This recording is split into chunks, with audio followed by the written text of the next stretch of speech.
그 당시 기준으로서는 세계의 절반 이상을 여행한 사람입니다. 정말 많은 곳을 그는 다녔으며 그는 복음을 전파하였습니다. 그 당시에도 많은 여행자들이 있었고 사업 때문에 방문하거나 브리스길라와 아굴라 부부처럼 사업의 목적으로 다른 곳으로 이주하는 사람들도 많았습니다. 그러나 사도 바울이 아무리 많은 곳을 다녔다 해도 결코 그는 좋은 곳을 구경하러 가지는 않았습니다. 그는 우리 주님께서 주신 복음의 전파 사명을 다하기 위하여 이곳 저곳을 돌아다녔습니다. 1절에 보면 소유가 그침에 바울은 제자들을 불러 권한 후에 작별하고 떠나 마게도냐로 가니라 라고 기록하고 있습니다. 은세 공장이 데메드리오의 선동으로 시작된 에베소의 엄청난 소유가 끝나자마자 바울은 에베소를 중심으로 한 아시아 지역에서의 사역을 마무리합니다. 아담의 여신과 신정이 아무리 절대적 영향을 행사하는 에베소였다 해도 에베소의 행정관이 에베소 사람들에게 폭동을 불법 집회라고 판정했기 때문에 바울은 이제 안심하고 그 다음 목적지로 향하여 떠날 수 있었다는 것입니다. 그런데 여기 보면 바울은 제자들을 불러 할 때 제자들이 기록하고 있습니다. 그러니까 에베소의 그리스도인들을 불러 그는 권면했다는 것입니다. 여기서 권하다라고 번역된 헬라어 동사는 위로하다, 격려하다는 의미를 담고 있습니다. 또 다른 한편으로는 가르치다는 의미도 있습니다. 그러니까 바울은 자기가 떠난 후에 에베소의 그리스도인들이 흔들림 없이 주님을 따라 신실하게 믿음에서 살아가도록 그들의 믿음을 격려하고 말씀을 가르쳐 주었다는 것입니다. 이제 바울은 그들과 작별하고 에베소를 떠나 마게도냐로 갑니다. 그곳에는 자기 자신이 2차 전도 여행 중에 복음을 전하여 세웠던 빌립보 교회가 있고 데살로니가 교회가 있고 또한 베레아 교회가 있습니다. 고린도후서 2장 12절에 보면 이때 바울은 지금은 투르키의 서북쪽 해안에 있는 드로아에서 에게해를 건너 마게도냐로 갑니다. 그런데 2차 전도 여행 때와 똑같은 코스로 지금 3차 전도 여행도 가고 있는 것입니다. 이때 바울은 3년 동안 깊이 정든 에베소 신자들과 일일이 포옹하며 작별하며 그들을 떠났습니다. 그런데 바로 이때가 바울과 에베소 성도들이 마지막 이별의 순간이 되었다는 것입니다. 나중에 보면 알게 되지만은 바울은 마게도냐와 아가야 즉 그리스 북부와 그리스 남부를 방문한 다음 예루살렘으로 돌아가는 길에 에베소를 들르지 않고 훨씬 남쪽에 있는 밀레도라는 곳에 가서 에베소 교회의 장로들만을 요청하여 오게 합니다. 그래서 그들에게 마지막 말씀을 남기게 됩니다. 그래서 오늘 1절에 나오는 작별이 바로 이 땅에서 에베소 그리스도인들과의 마지막 순간이 되었다는 것입니다. 사랑하는 여러분, 여기서 우리는 중요한 교훈 하나를 발견합니다. 우리도 만남을 소중히 여길 줄 알아야 한다는 것입니다. 지금 여러분의 앞뒤 좌우에 함께 예배드리는 분은 하나님께서 지금 이곳에 바로 이 시대의 이 장소 예배당에 함께 신앙생활을 하도록 허락하신 형제요 자매입니다. 이들은 아주 소중한 사람들입니다. 아무 때나 만날 수 있는 사람이니까 대충 만나거나 매주 보니까 또 나중에 보면 된다고 생각할지 몰라도 다시 만날 기회가 내 생각과는 달리 다시 오지 않을 수도 있다는 것입니다. 이전에 내가 건강해지면 꼭 다시 예배에 나가겠다고 했다가 결국 못 나온 분도 계시다는 것입니다. 그렇기 때문에 우리는 지금 내 눈앞에 있는 사람들을 사랑으로 베풀 줄 알아야 한다는 것입니다. 나중이 아니라 지금, 내일이 아니라 지금 해야 한다는 것입니다. 지금 별로 마음에 안 들어도 지금 용납하고 지금 용서하며 지금 주님의 사랑으로 덮어줄 줄 알아야 한다는 것입니다. 비록 사과하고 싶은 마음이 없어도 그들을 용서하고 싶은 마음이 없어도 우리 주님의 사랑 안에서 사과하고 용서를 구할 수 있는 분이라면 지금 찾아가서 사과하고 용서를 구하시길 간절히 바랍니다. 나중에 해야지 언젠가 되겠지라고 할지 몰라도 그 언젠가가 다시는 안 올 줄 모른다는 것입니다. 우리 주님께서 기회를 주셔야 되는 것입니다. 지금 기회를 주고 계시다는 것입니다. 기회를 주고 계실 때 찾아가서 용서하고 사과하고 용납하시길 간절히 바랍니다. 에베소를 떠난 바울이 향하여 나간 곳은 마게도냐, 즉 그리스 북부 지역이었습니다. 에베소를 떠난 바울은 먼저 드로아로 갑니다. 드로아는 마게도냐에 향한 배를 타기 위하여 항구인 동시에 바울이 환상을 보고 건너간 곳입니다. 바울은 그의 동역자 디도를 미리 에베소에서 고린도로 보내고 나중에 드로아에서 만나고자 약속한 곳이기도 합니다. 바울은 에베소를 떠나기 전 자신이 2차 전도여행 중에 세웠던 고린도 교회에 거짓 선지자들이 판을 치고 있다는 소식을 들었습니다.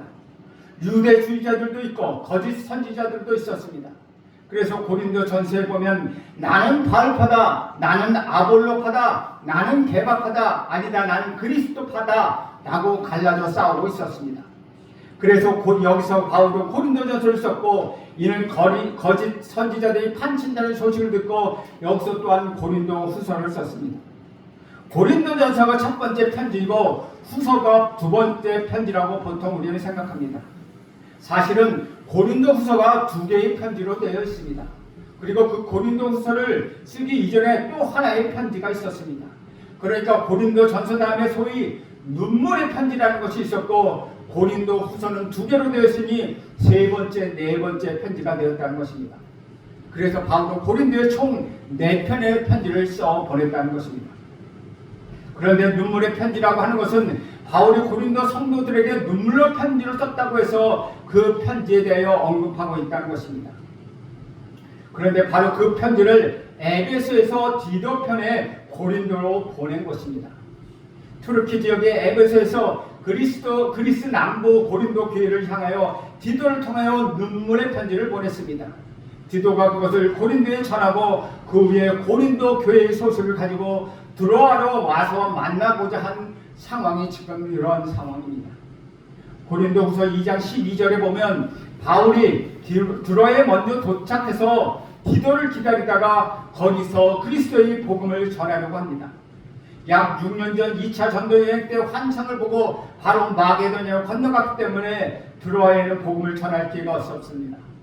그런데 이제 보니까 주 안에서 그에게 문이 열려 있는 것을 발견하게 됩니다. 그러나 그때 바울이 이 기회를 활용할 수가 없었습니다. 왜냐하면 바울은 얼마 전에 고린도 상황을 알아보라는 사명을 받고 파견된 디도를 드로아에서 만나기로 되어 있었는데 바울이 드로아에 도착했을 때까지도 디도가 아직 고린도에서 돌아오지 않았기 때문입니다. 그래서 바울은 드로아의 복음의 문이 활짝 열렸음에도 불구하고 디도를 아직 만나지 못했기 때문에 마음이 너무 불안하여 더 이상 드로아에 가만히 앉아서 기다리지 못하고 고린도에서 돌아오는 디도를 마게도냐 어디선가 만날 수 있기를 간절히 바라며 드로아에서 배를 타고 혼자 에게를 건너 마게도냐로 간 것입니다. 그 마게도냐의 첫 선이자 가장 먼저 도착했던 빌립보에서 그토록 고대했던 디도를 드디어 만나게 됩니다. 디도가 그리로 무사히 온 것입니다. 그래서 바울은 내 근심이 기쁨으로 변했다라고 말을 합니다. 이때 디도가 가져온 좋은 소식과 나쁜 소식들로 인하여 바울은 마게도냐에서 아마도 빌립보일 것입니다. 빌립보 교회에서 고린도 후서를 썼습니다. 그리고 다시 고린도 교회로 보냅니다. 그런데 드로아에서 마게도냐를 간 것은 2차 전도 여행과 똑같은 코스라고 했습니다. 바울은 2차 전도여행 중에 처음으로 유럽 대륙의 마게도냐를 찾아갔을 때에도 바로 이 드로아에서 배를 타고 갔습니다. 그리고 6년이 지난 지금 바로 3차 전도여행 중에 2차 전도여행 때와 똑같은 코스로 드로아에서 배를 타고 마게도냐로 갑니다. 그러나 코스는 똑같았지만 바울의 마음은 2차 전도여행 때와는 많이 달라 있었다는 것이 분명합니다. 이 3차 전도여행 중 오늘 본문에서 다시 마게도냐를 찾아 에게를 건너는 바울의 마음은 6년 전 2차 전도여행 때와 같을 수가 없다는 것입니다. 6년 전 2차 전도여행 때는 사실 마게도냐는 좋은 일만 있었던 것은 아닙니다. 믿는 사람들도 나왔고 교회도 세웠지만 아주 험한 일을 많이 당하기도 했습니다. 빌립보에서는 루디아라는 사람을 만났지만 귀신 들린 한 여종으로부터 귀신을 쫓아낸 것 때문에 억울하게 잡혀 심한 매질 당하기도 하고 감옥에 갇혀서 두 발이 착고에 채워지는 엄청난 고난을 당했습니다. 또 데살로니가에서는 바울을 치리한 유대인들이 시장 폭력배들을 통하여 바울을 해치려 했기 때문에 그 근처인 베레아로 피신하게 되었습니다. 그러나 바울이 베레아에 있던 소식을 접한 데살로니가에 있는 유대인들이 그곳까지 찾아와서 바울을 다시 해하려 했기 때문에 바울은 저 멀리 동쪽 해안으로 나가서 아테네로 향하여 배를 타고 마게도냐의 위협에서 간신히 벗어날 수가 있었습니다. 이렇게 처음 찾아갔던 마게도냐는 바울에게 온갖 위험과 고난의 땅이었습니다. 하지만 그 마게도냐를 6년 만에 다시 찾아가는 바울은 이번 심정은 아주 기대감으로 들떴고 설레였다는 것입니다. 그것은 멋진 것을 다시 오겠다는 설레임이 아니라 자신으로부터 복음을 듣고 믿음의 형제 자매들을 6년 만에 다시 만난다는 반감과 설레임이 그에게 있었다는 것입니다. 마게도냐를 다시 찾은 바울은 거기서 무엇을 합니까? 2절에 보면 그 지방을 다녀가며 여러 말로 제자들에게 권하고 헬라에 이르러라고 기록합니다. 마게도냐에 도착한 바울이 그 지방으로 다녀갔다라고 아주 간단히 표현을 하고 있습니다. 여기서 그 지방은 어디입니까? 일단은 마게도냐입니다. 그러니까 그리스 북부 빌립보, 데살로니가, 베레아 지역이었다는 것입니다. 그것을 다시 방문해서 믿음의 형제 자매들 만나 그들을 격려하고 그들에게 말씀을 전했습니다. 그렇다고 바울의 상황이 처음을 방문했을 때보다 훨씬 나아진 상황은 아니었다는 것이죠. 고린도서 7장 5절을 통해 보면 그 당시 상황을 이렇게 기록하고 있습니다. 고린도서 7장 5절에 우리가 마게도냐에 이르렀을 때에도 우리 육체는 조금도 쉬지 못하였습니다. 우리는 여러 가지로 환난을 겪었습니다. 밖으로는 싸움이 있었고 안으로는 두려움이 있었습니다. 6년 만에 3차 전도여행 때 마게도냐를 다시 찾았을 때도 그것은 여전히 환난과 두려움의 땅이었다는 것입니다. 2차 전도여행 때 당했던 고난이 어디로 간 것입니까? 간 것이 아니라는 것입니다. 같은 사람들이 거기에 살고 있지 않습니까? 그래서 밖으로는 그를 해치려는 위험이 있고 안으로는 자기 마음 안에는 두려움이 있었다는 것입니다. 그러나 그 어떤 도전도 우리 주님 안에서 사람을 복음으로 섬기는 바울의 간절한 복음에 대한 열정과 사람을 향한 그 사랑을 꺾을 수는 없었다는 것입니다. 바울은 지속적인 마게도의 시련과 위협 속에서도 계속 믿음의 형제와 자매들과 그들의 교회를 찾아다녔으며 그들의 믿음을 격려하고 그들을 말씀으로 세워주었습니다. 그뿐만 아니라 바울은 드디어 마게도냐를 떠나 헬라로 갔다고 이야기합니다. 당시 그리스 북부는 로마의 주로 마게도냐였습니다. 남부는 아카이 즉 아가야였다는 것입니다. 헬라는 그리스 남부인 아가야 땅의 고린도를 가리키는 표현입니다. 마게도냐에서 고린도의 형제들에게 고린도 후서를 써 보낼 뿐만 아니라 바울은 직접 고린도를 다시 찾아간 것입니다. 고린도에 도착한 바울은 그곳에서 석 달 동안 머물렀다고 합니다. 그냥 가만히 앉아 쉰 것이 아닙니다. 그때는 겨울이라 배들이 항해하지 않기 때문에 3개월 동안 고린도에 머문 것으로 보입니다. 그런데 가만히 앉아 휴식한 것이 아니라 그 3개월 동안 바울은 그곳에 있는 형제 자매들을 믿음으로 격려하며 말씀으로 그들을 섬겼습니다. 석 달을 거친 바울의 섬김은 그것으로 그치지 않았습니다. 놀랍게도 복음의 진수가 담긴 로마서를 바로 이 3개월 사이에 고린도에서 얻었다는 것입니다. 바울은 고린도에서 앞으로 섬기게 될 로마의 그리스도인들을 생각하며 그들을 위해서도 그 짧은 기간 동안 로마서를 써서 고린도 남동쪽에 위치한 외향인 겐그레에 있는 교회의 여집사인 베베를 통해서 로마서를 전달하게 됩니다. 로마서 16장의 1절 2절에 보면 이 베베를 잘 영접하라는 말이 나오는데 바로 그런 이유 때문입니다. 고린도에서 로마서를 기록하여 그것을 겐그레아의 교회의 베베 집사에게 주어 그녀가 겐그레아에서 배를 타고 로마로 가서 로마 교회에 전달했습니다. 이 얼마나 놀라운 일입니까? 사랑하는 여러분, 우리가 이전에 이미 살펴본 것처럼 고린도에도 바울을 배척하는 유대인들이 있었을 뿐만 아니라 당시 고린도는 로마 제국 내에 성적으로 매우 타락한 도시였습니다. 그런 타락의 도시 고린도에서 바울은 복음의 전 진술을 담은 로마서를 기록했습니다. 고린도가 바울이 사역에 아주 중요한 도시였다는 것입니다.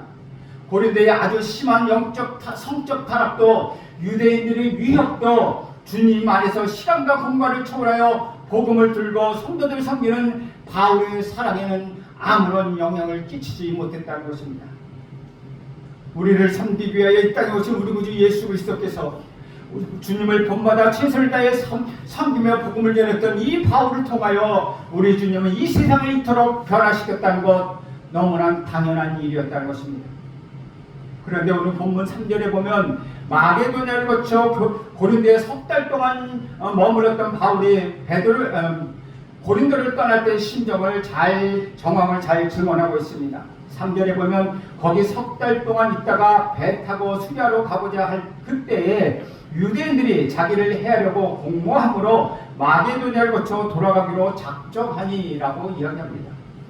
바울의 2차 전도 여행 때와 마찬가지로 3차 전도 여행 역시 고린도에서 마무리하고 자신을 파송한 교회가 있는 수리아 안디옥으로 일단 돌아가고자 했습니다. 수리아 안디옥은 지금 투르키의 대륙 남동쪽 지역의 해안의 연안에 위치하고 있습니다. 따라서 그리스 남쪽에 자리 잡은 고린도에서 수리아 안디옥으로 가는 가장 빠르고 편한 길은 고린도의 외향인 갱그리아에서 배를 타고 지중해를 건너는 것입니다. 물론 바울도 그렇게 하려고 했습니다. 하지만 바울이 배를 타는 것을 알게 된 유대인들이 바울을 해하려고 공고했다고 이야기합니다.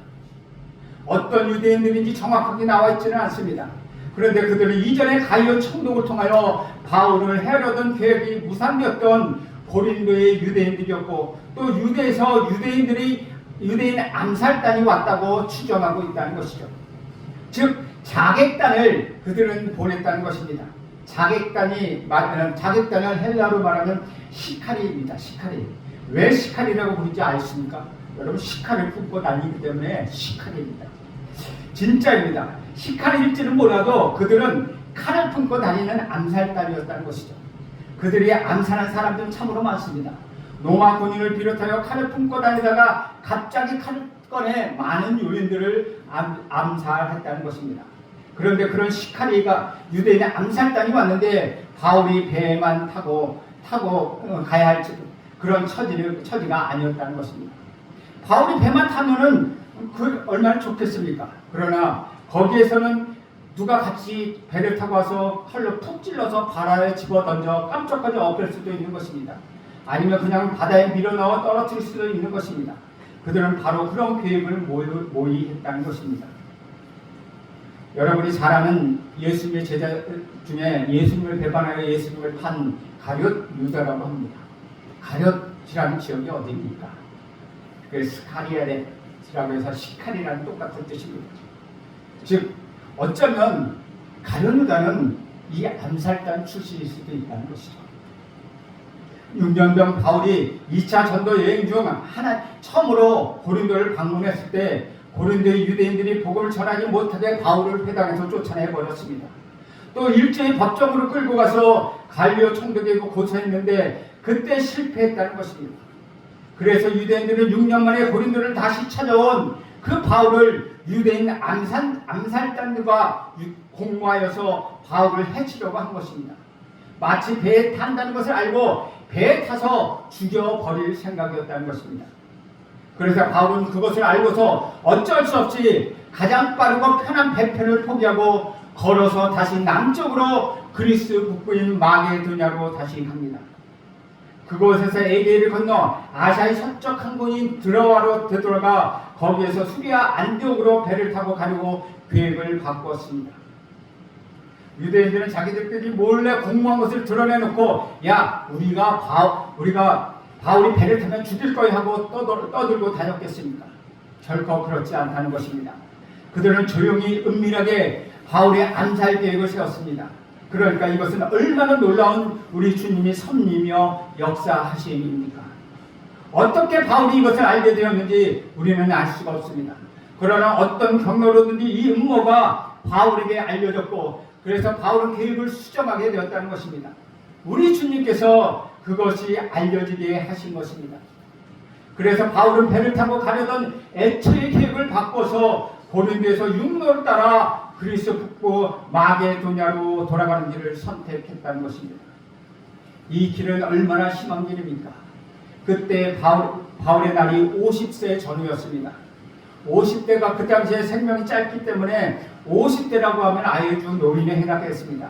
그 노인이 수천리나 되는 길을 걸어서 마게도냐로 갔다는 것입니다. 얼마나 고달픈 길이겠습니까? 얼마나 힘든 길이겠습니까? 4절에 보면 아시아까지 함께 가는 자는 베레아 사람 브로의 아들 소바도와 데살로니가 사람 아리스다고와 세군도와 더베 사람 가리오와 및 디모데와 아시아 사람 두기고와 드로피모라라고 기록하고 있습니다. 바울은 당시에 수년으로 고생하고 있는 예루살렘 교회인들을 위하여 마게도냐와 아가야 지역의 교인들로 하여금 구제 헌금을 하도록 권면한 적이 있습니다. 여기에 나오는 명단은 2차 전도여행 때부터 바울과 동행한 디모데를 제외하고는 예루살렘 교회에 바로 그 구제 헌금을 전달하러 가는 각 교회의 대표들의 이름이었습니다. 브로의 아들 소바도는 마게도냐 베레의 교회의 대표이고 아리스다고와 세군도는 마게도냐의 데살로니가 교회의 대표이고 가이오는 갈라디아의 더베 교회의 대표이고 디모데는 갈라디아의 누스디아의 교회의 대표이고 두기고와 두모비모는 아시아 즉 에베소의 교회의 대표였습니다. 이들은 구제 헌금을 모아서 예루살렘으로 가져가는 팀이 된 것입니다. 5절에서 6절에 보면 그들은 먼저 가서 드로아에서 우리를 기다리더라. 우리는 무교절 후에 빌립보에서 배를 떠나 닷새 만에 드로아에 있는 그들에게 가서 이래를 머무리나. 이렇게 구제 헌금을 전달할 각 지역의 대표들이 먼저 에게해를 건너서 드로아에 가서 바울의 일행을 기다렸습니다. 바울은 혼자 육로로 북쪽 마게도냐를 향하여 걸어서 올라갔습니다. 그들은 갱그리아에서 배를 타고 드로아까지 먼저 가서 바울을 기다리고 있었습니다. 그리고 바울의 일행은 빌립보에서 무교절을 지난 후에 드로아에 가서 그들과 합류하게 됩니다. 그런데 우리는 여기서 하나 주목할 것이 있습니다. 5절과 6절에 보면은 그것은 바로 우리라는 단어입니다. 이전에 바울의 일행을 가리키는 단어가 우리라고 했습니다. 우리라는 인칭되면서는 그 속에 말하는 나 자신도 포함되어 있을 때 쓰는 단어가 아닙니까? 사도행전을 기록한 사람은 누구입니까? 누가복음을 기록한 사람은 또 누구입니까? 바로 의사 누가가 아닙니까? 누가가 본문을 기록하면서 5절에서 우리를 그리고 6절에서 우리는 나라고 표현하고 있습니다. 그것은 자기도 거기에 있다는 뜻입니다. 바울이 전대여행을 시작한 후에 바울이 전대 일행이 사도행전에서 우리라고 표현한 것은 사도행전 16장 10절에서 처음으로 등장합니다. 사도행전 16장 10절에 보면 바로 드로아의 환상을 본 것인데 바울이 그 환상을 보았을 때 우리가 곧 마게도냐 떠나게 심으니 이는 하나님이 저 사람들에게 복음을 전하라고 우리를 부르신 줄로 인정합니다. 우리가 우리를라고 여기서 이야기하고 있다는 것이죠. 바울이 2차 전도여행 드로아에 도착한 날에 도움을 요청하는 마게도냐 사람들의 환상을 보았고 그 환상을 우리 주님의 부르심으로 받아들여 일행들과 처음으로 유럽 대륙인 마게도냐의 빌립보로 갔습니다. 그때부터 바울의 일행을 가리키는 인칭되면서가 우리로 기록되어 있다는 것입니다. 그러니까 드로아에서 바울과 합류한 의사 누구가 사도행전을 기록하면서 자기를 포함하여 수리아 안디옥에서부터 같이 온 실라, 중간에 갈라디아의 루스디아에서 만난 디모데, 그리고 이제 드로아에서 누가가 자신도 합류하여 바울까지 총 4명을 가리키며 우리라고 기록하고 있다는 것입니다. 16장 10절 이후에 우리라는 말이 다시 사라지는 이유는 하나는 에베소에, 하나는 마게도냐에, 하나는 고린도에 이렇게 따로따로 보냈다가 다시 지금 만났다는 것입니다. 그래서 다시 지금 우리라는 말을 사용하고 있다는 것이죠. 본문 이후 사도행전이 끝날 때까지 바울의 인생을 계속해서 우리라고 부르게 됩니다.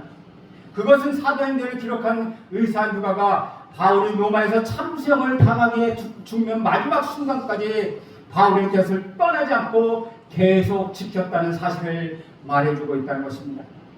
만약 바울이 고린도에서 아무 일 없이 선박으로 지중해를 건너갔다면 누가는 바울 생의 가장 중요한 그의 마지막 시기를 바울과 함께 하지 못했을 것입니다.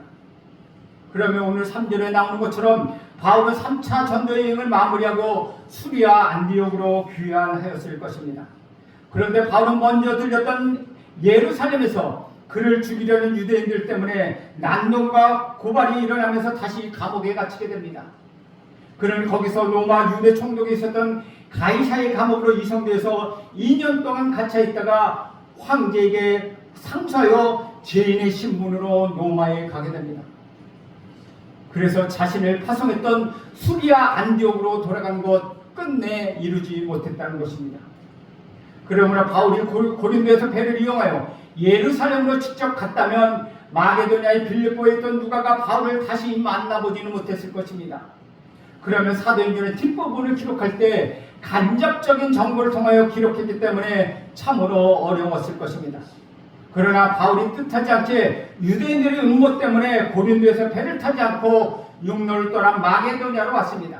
그렇기 때문에 다시 빌립보에서 누가를 만났고 거기서부터 누가는 바울과 다시 동행했고 바울의 마지막 순간까지 함께하며 어떻게 되었는지를 아주 자세히 서술하고 있다는 것입니다. 그래서 오늘 본문 20장 5절부터 사도행전 28장 마지막까지는 모두 다 누가가 그때부터 바울과 동행하여 본 것을 생생하게 기록하고 있습니다. 사도행전의 전체 3분의 1이 넘는 많은 분량입니다. 그 덕분에 우리는 바울이 얼마나 위대한 사도였는지, 그가 자신의 삶을 주님 앞에 어떻게 마무리했는지, 그리고 그리스도인으로서 우리 믿음의 자세는 또한 어떻게 해야 하는지를 구체적으로 배우게 되었습니다. 주 안에서 사랑하는 여러분, 어떻게 이런 일이 가능했겠습니까? 이렇게 해달라고 바울은 기도한 적도 없습니다. 누가가 사도행전을 기록하면서 자기 의지로 한 것도 아니요 바울의 의지대로 한 것도 아닙니다. 이것은 놀랍게도 유대인들이 자기까지 불러서 바울을 배에서 죽이려 했던 그 음모로부터 시작되었다는 것입니다. 그런 음모가 있었기 때문에 바울이 마게도냐로 돌아가게 되었습니다. 거기서 다시 누가를 만나 합류하게 되었고, 그래서 누가는 바울과 끝까지 동행하며 모든 것을 생생하게 볼 수가 있었다는 것입니다. 그리고 누가는 의사입니다. 그 당시 병약했던 바울을 그가 끝까지 죽을 때까지 옆에서 함께하며 의사로서 의학적으로 도와주었다는 것입니다. 참으로 놀라운 일이었습니다. 사랑하는 여러분, 주님의 이러한 섭리와 역사는 항상 우리 상상을 초월합니다. 바로 우리 주님께서 바울과 함께 하신 것만은 아닙니다. 우리와도 지금 함께하고 계시다는 것입니다. 오래전부터 주님은 그 말씀으로 저와 여러분을 붙들고 있습니다. 주님이 여러분과 함께 계시기 때문에 혹시 여러분 모두가 살면서 누군가의 악한 계획으로 좋은 길을 빼앗기고 고난의 길을 걷는다 하더라도 여러분은 두려워하지 않고 주님의 평안을 누리게 될 것입니다. 주 안에서 사랑하는 여러분, 혹시 지금 어떤 힘든 길을 걷고 계십니까? 앞이 전혀 보이지 않는 캄캄한 길을 걷고 있습니까? 그렇다면 오히려 우리 주님께 감사하십시오. 주님께서 주신 은혜와 세상이 줄 수 없는 평안을 누릴 수 있는 그 길이 되기 때문입니다. 지금은 보이지 않는 길이라 하더라도, 지금은 길이 막히고 같이 일이 잘 안 풀린다 하더라도 여러분 절망하거나 낙심하지 마십시오. 우리는 현실밖에 보지 못합니다. 그런데 우리 하나님은 과거와 현재 미래를 한꺼번에 보고 계시다는 것입니다. 그 하나님이 보시는 눈을 우리는 가져야 한다는 것입니다. 그래서 지금 당장은 혹시 어떤 고난과 괴로운 길처럼 보인다 하더라도 사실은 그 길이 상상할 수 없을 정도로 엄청난 축복의 길로 이루어지는 지름길이 될 것입니다. 그러므로 지금 여러분의 삶에 벌어지고 있는 모든 일 가운데 하나님이 여러분을 어떻게 인도하고 계시는지 여러분 기대하며 살아가십시오. 2025년도 여러분이 하나님께서 이렇게 인도하셨는데 앞으로 2025년을 더욱 기대하며 여러분 살아가십시오. 영적 민감성을 가지고 여러분 잘 살펴보십시오. 하나님이 원하시는 길은 믿음으로 끝까지 걸어가십시오. 그리하여 하나님 앞에서 잘했다 충성된 종아라고 칭찬받는 여러분 모두가 되기를 축원드립니다. 기도하겠습니다. 하나님, 오늘도 주님이 바울의 전도 여행을 통해서 복음을 향하여 어떤 고난과 어떤 어려움이 있더라도 복음을 향하여 끝없이 전진하는 우리 바울 사도를 보았습니다.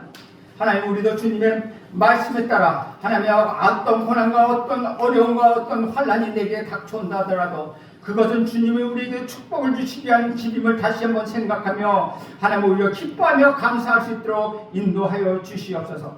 비록 일이 잘 되지 않는다 하더라도 비록 직장이 힘들다 하더라도 주님만 바라보고 하는 믿음을 허락하여 주시옵소서. 예수님의 이름으로 기도합니다. 아멘.